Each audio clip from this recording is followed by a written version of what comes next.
¿Qué pasa? ¿Os acordáis de cuando salió la peli de los Juegos del Hambre? Hubo gente cuya crítica inteligente y constructiva de la película fue: evidentemente esta película es un plagio de Battle Royale.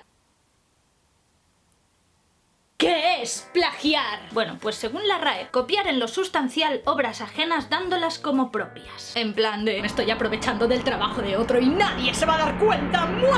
Que esto seguramente es lo que hizo Susan Collins cuando estaba escribiendo los Juegos del Hambre. La definición de la RAE es como un poco... Así que vamos a ir a otras fuentes para intentar arrojar un poco de luz sobre lo que legalmente se considera plagio, porque al final el plagio es un delito. Y el Código Penal dice poco, no es muy específico, pero dice algo que es muy interesante. Se presenta más bien como una actividad material mecanizada y muy poco intelectual y menos creativa, carente de toda originalidad y de concurrencia de genio o talento humano. Y luego la doctrina jurisprudencial dice que no es plagio cuando estamos ante dos obras distintas y diferenciables, aunque tengan puntos comunes de exposición. Y también establece que no es plagio cuando no es pleno calco y copia, aunque tengan múltiples e innegables coincidencias. Hay infinidad de autores que han sido acusados de plagio. Shakespeare, García Márquez... Porque evidentemente pues sus ideas a lo mejor no eran del todo originales, pero es que... atentos al dato. Las ideas no tienen derechos de autor. Tú no puedes ir al registro intelectual, coger un cacho de papel y escribir: un chico y una chica que se quieren mogollón, pero sus familias se odian mogollón y entonces se lía parda. ¡Hala! ¡Lo registro! Es que si eso se pudiese hacer, no se podrían crear obras, no existiría el arte, no existiría la vida. Es que, what the fuck, ¿qué coño me estás contando? Para mí, las ideas solo tienen un valor potencial. Es decir, una idea puede quedarse en nada o puede ser el principio de algo que cambie el mundo para siempre, pero por sí sola no, se tiene que desarrollar. Por eso en el registro intelectual lo único que son registrables son las obras. Otra cosa que tampoco tiene derechos son los hechos históricos. ¿Os imagináis que cada vez que hacen una peli sobre la Guerra Civil Española hubiese que pagar derechos a todo el mundo que participó? Y hasta aquí a nivel legal, pero... esto es una cuestión filosófica. ¿Nunca os ha pasado que si os ocurre una idea para una historia y entonces vais al cine y la veis ahí? Desarrollada diferente, pero vamos, que la premisa es un poco la misma que si os había ocurrido a vosotros. Es que, habiendo tanta gente en el mundo, ¿es normal que a alguien se le haya ocurrido la misma mierda que a ti? Es que no eres especial. Al fin y al cabo, las ideas no las sacamos del vacío. Las ideas vienen de nuestro background intelectual y cultural, de todas las películas, de todos los libros, de todos los videojuegos, de todos los cómics, de todas las imágenes, de todo lo que hemos consumido a lo largo de nuestra vida y que lo tenemos aquí. La imaginación, esto nos lo decía el profe de guión, es muy peligrosa, porque la imaginación es repetitiva y es limitada. Si tú no metes inputs de información, estoy yendo un poco por las ramas. De hecho, la historia de la humanidad está llena de coincidencias de dos grandes mentes que han tenido la misma genial idea a la vez, en puntos diferentes del mundo. Y en el cine también ha pasado. Por ejemplo, Alfred Hitchcock estrena una película llamada Murder. Y en esa película se usa por primera vez un recurso sonoro que no se había usado nunca antes en la historia: la voz en off. Ese mismo año en Francia, otro director llamado Luis Buñuel estrena una película que se llama La Edad de Oro. Y la lío pardísima, ¿vale? Con esa peli, pero bueno, eso no es el tema. Y en esa película también hay una voz en off. Bueno, pues estos dos inventaron la voz en off al mismo tiempo en dos películas diferentes. ¿Y cuántas veces habéis visto que la gente use la voz en off? Es plagio. Estamos plagiando a Hitchcock.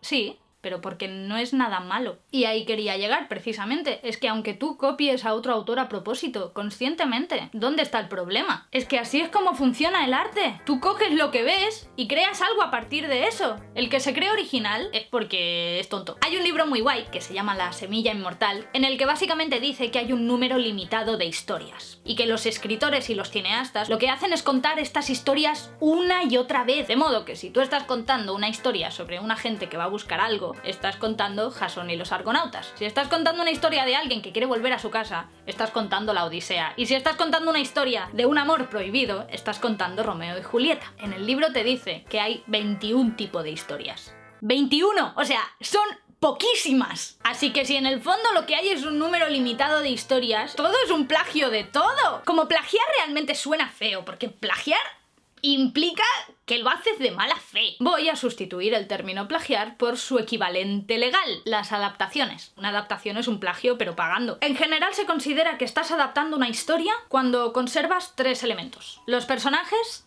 la historia y la estructura. Es decir, el quién, el qué y el cómo. Hay muchos tipos de adaptaciones. Hay adaptaciones súper fieles, hay adaptaciones más libres, hay obras que simplemente dice inspirado en, que es como...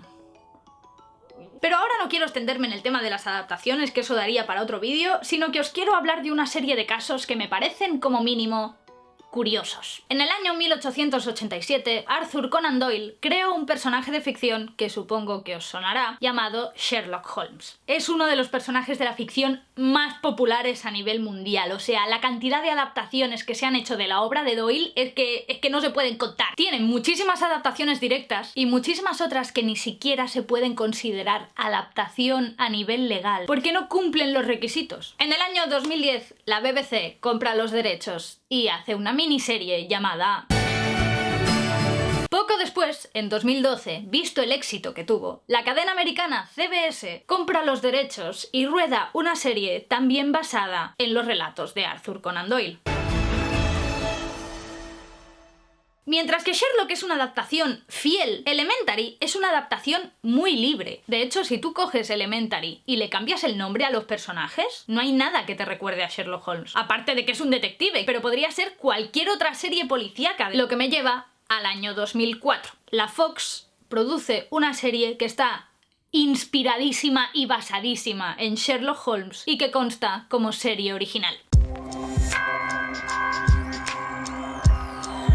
Cambias el contexto policial por el de la medicina y los casos de asesinato por las enfermedades raras. Pero es lo mismo. Y es más, las referencias a Sherlock Holmes son constantes. No están intentando disimular, no están intentando oh, vamos a copiar a Sherlock Holmes, pero que nadie sepa que estamos copiando a Sherlock Holmes. No, o sea, te lo dicen abiertamente. ¿Cómo puede ser que Elementary esté considerada adaptación y House no? Fácil, porque los de Elementary quisieron. Hubiesen podido hacer exactamente la misma historia sin pagar un duro, cambiando el nombre de los personajes. Que eso es justo lo que voy a hacer yo cuando la MTV me diga que no me da los derechos de Daria, cuando haga mi largometraje basado en la serie de animación. Le cambiaré los nombres. Que es una lástima, porque los nombres son como bastante guays. Pero bueno, en fin.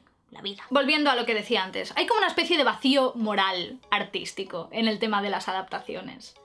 Ya que hay historias que no pueden ser consideradas adaptaciones porque no copian lo suficiente de la historia original, pero sí que copian algo, copian un detalle, copian una idea, a partir de la cual construyen una historia y una obra completamente nueva. Y esto nos lleva directamente a hablar de...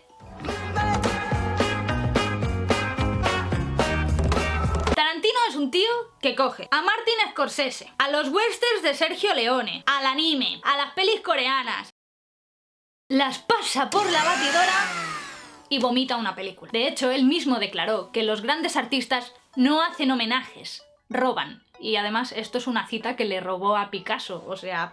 La filosofía de Tarantino es: coge lo que te interese y haz con ello lo que te dé la puta gana. No le debes nada a nadie, porque el arte está ahí para servir al arte. Con su primera peli, Reservoir Dogs, pasó un poco lo mismo que con los Juegos del Hambre. La gente dijo que era un plagio de City on Fire. City on Fire, a grandes rasgos, va de un poli que acaba infiltrado en una banda de unos tíos que asaltan una serie de joyerías pues para fastidiarles el golpe y que los pille la poli y esas cosas. Si habéis visto Reservoir Dogs, recordaréis que en la película hay un personaje, el de Tim Roth, que es un poli infiltrado, y en la película hay un atraco a una joyería. O sea, Tarantino lo que hace es pillar la idea de City on Fire y partir del final de esa idea y crear una historia. O sea, esto es exactamente lo mismo que cuando alguien ve una distopía futurista y le flipa y dice ¡ah!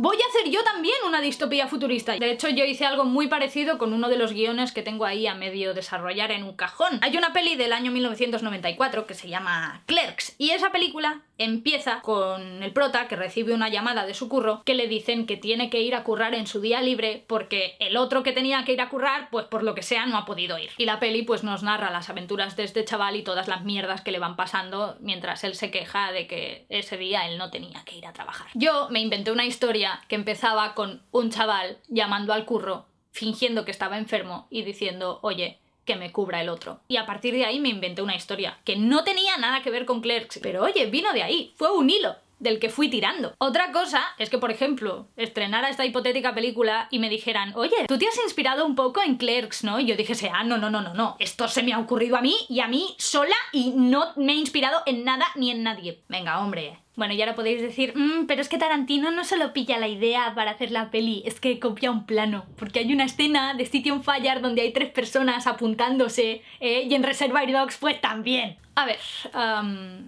primero, que 3 personas apuntándose, pues ¿qué quieres que te diga? O sea, no me parece la idea original del siglo. Igualmente que sí, lógicamente, se lo copió a la otra película, pero es que ¿por qué no se lo puedes copiar? Es un plano. ¿Sabéis lo que es un plano dentro de una peli? No es nada. Un plano por sí solo no vale una mierda. Un plano solo tiene sentido dentro de la película. Y si tú coges ese plano y se te ocurre aislarlo y sacarlo de esa película y ponerlo en otro contexto, te puede salir muy bien y puede quedar muy bien en ese contexto, o te puede salir fatal y parecer un pegote ahí que es en plan de... Pero es que precisamente cuando se copian planos se suele hacer de forma descarada. No lo haces esperando que nadie se dé cuenta, lo haces porque lo quieres hacer. Todo el mundo copia planos. Aronofsky le copia planos a Satoshi Kon y Satoshi Kon le copia planos a Hitchcock. Y Hitchcock pues también le copiaba planos a gente, como Stanley Kubrick. Y ahora diréis, pero no es una copia, es un homenaje. Es lo mismo. La diferencia entre plagio y homenaje es la intención del autor, pero es que la intención del autor al final importa poco. El autor puede decirte que es un homenaje y puede ser mentira, puede odiar a lo que está homenajeando, tú no lo sabes. Es decir, que esto que dicen de que todo el mundo saca ideas del trabajo de los demás, no solo es cierto, sino que es maravilloso, porque quiere decir que esas obras han inspirado lo suficiente y han significado lo suficiente como para que alguien quiera crear algo suyo a partir de eso. Es que es súper guay. El arte como generador de arte. Os voy a poner otro ejemplo de una de mis películas favoritas.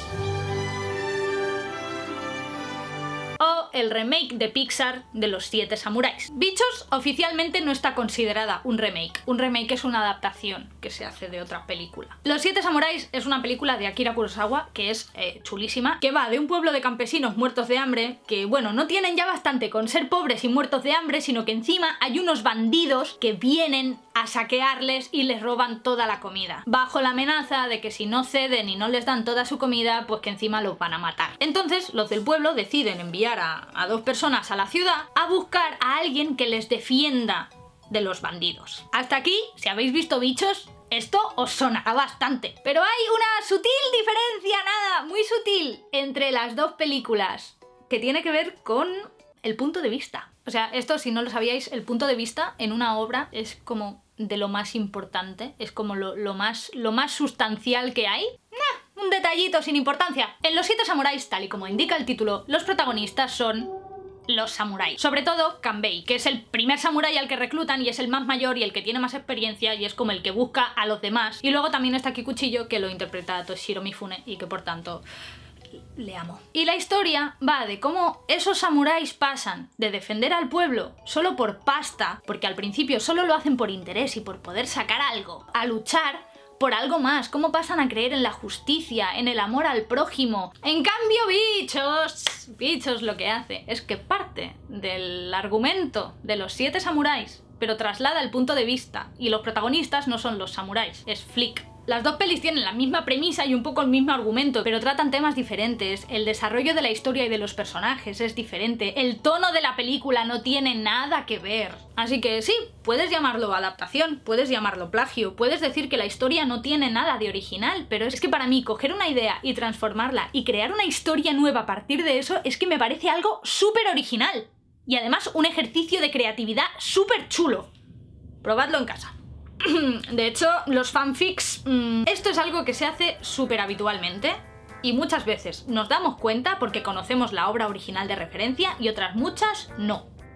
Como el Rey León con Hamlet. Porque todas las historias en realidad parten de otras historias. Es que incluso tú coges una historia basada en la realidad y se parecerá a 1000 obras de ficción hechas ya. No existe la originalidad al 100%. Los qués ya se han contado prácticamente todos.